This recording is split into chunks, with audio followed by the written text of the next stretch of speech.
Welcome to this explainer. You know, the most important highways on Earth actually aren't paved. They're the ocean lanes carrying the absolute lifeblood of our civilization.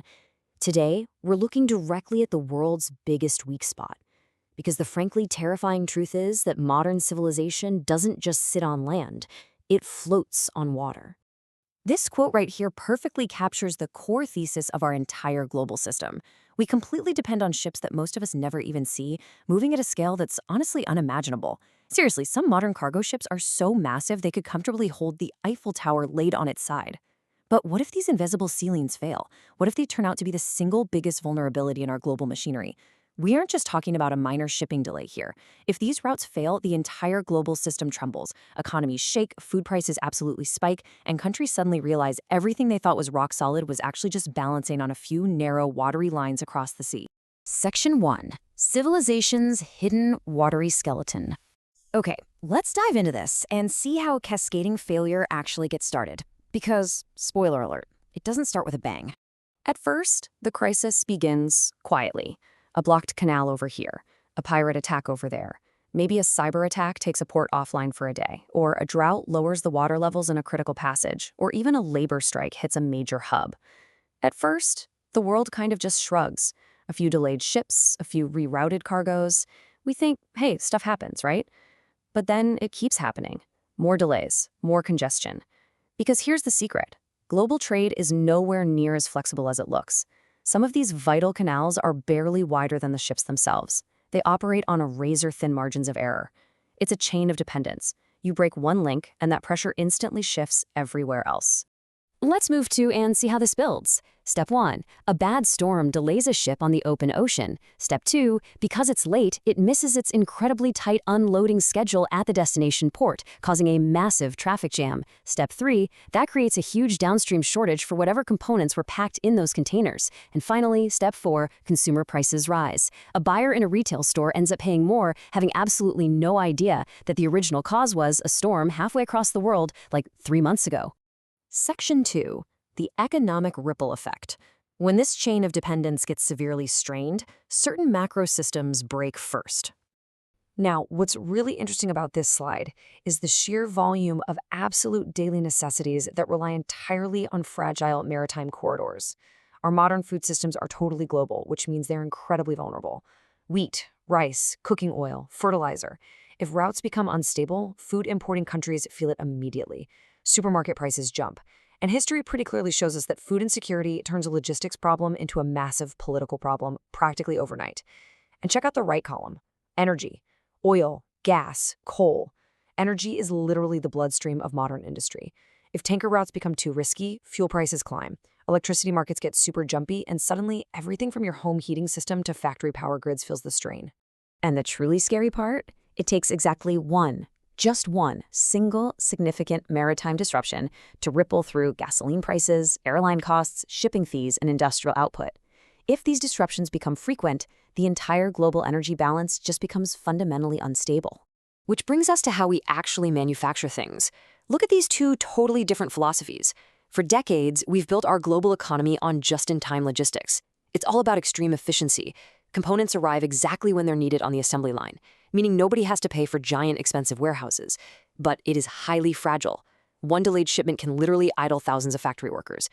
Compare that to just-in-case logistics, where you keep massive stockpiles and use redundant suppliers.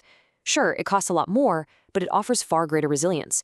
A world with weak shipping routes simply cannot survive on just-in-time efficiency. Section 3. Geopolitics, Security, and Climate. So what happens when these purely economic pathways suddenly transform into unpredictable, militarized zones? Well, the oceans aren't just open blue water. They're defined by choke points. These are the narrow passages, the vital canals, and heavily trafficked seas carrying enormous portions of global trade. When a choke point becomes vulnerable, whoever influences that route suddenly holds immense global leverage, and that leads to intense strategic competition. Naval patrols increase, submarine surveillance expands, diplomatic pressure mounts. The ocean essentially stops being just about economics and becomes a high-stakes chessboard for geopolitical strategy. In this kind of environment, a container ship takes on a whole new identity. It's no longer just a vessel carrying goods. It becomes a target. It's a massive vulnerability. It requires constant, real-time risk assessment. Shipping companies suddenly face skyrocketing insurance costs. They're forced to hire private security firms. Sometimes, ships carrying critical fuels or grains even require direct, state-sponsored naval escorts just to get through a risky corridor in one piece. But geopolitics isn't the only threat out there multiplying. We also have to layer on climate and technology. Climate change is physically altering the very infrastructure we built for yesterday's weather. Storm surges threaten our harbors, and extreme droughts are actually lowering water levels in those vital artificial canals we rely on. And on the tech side, digitization makes shipping incredibly efficient, yes, but it also creates terrifying cyber vulnerabilities. Entire port systems can be hacked. Navigation data can be spoofed or jammed. A modern supply chain is part physical and part digital, and a weakness in one instantly takes down the other. Section 4. Impact on everyday life. Let's bring this all back down to earth for a minute. And this brilliantly illustrates what it looks like when we walk out our front doors. Because people on land feel the effects way before they ever understand the maritime cause. It looks like this. You go to the store and the shelves are strangely bare. Your pharmacy casually tells you a crucial medicine is delayed.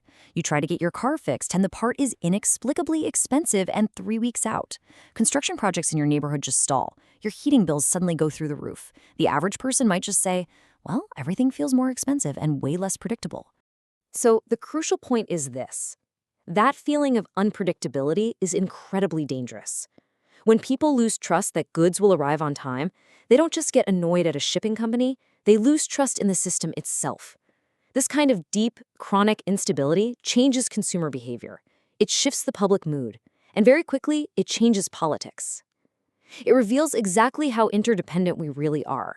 No country, no matter how wealthy, is fully insulated if the global sea lanes fail. Section 5. Adapting to a fragile future. But hey, humanity is nothing if not adaptable, right? If this vulnerability becomes our permanent reality, we'd be forced into a massive, incredibly expensive shift toward resilience. Businesses would have to move away from that extreme just-in-time efficiency. We'd see nearshoring, which means bringing production out of distant oceans and much, much closer to home. Governments would pour money into strategic reserves of food and fuel. We'd map out redundant trade routes, build climate-adaptive ports with massive seawalls, and heavily harden our digital defenses. It would absolutely force a wave of innovation for sure, but this transition would be uneven, costly, and it would fundamentally alter the very shape of globalization.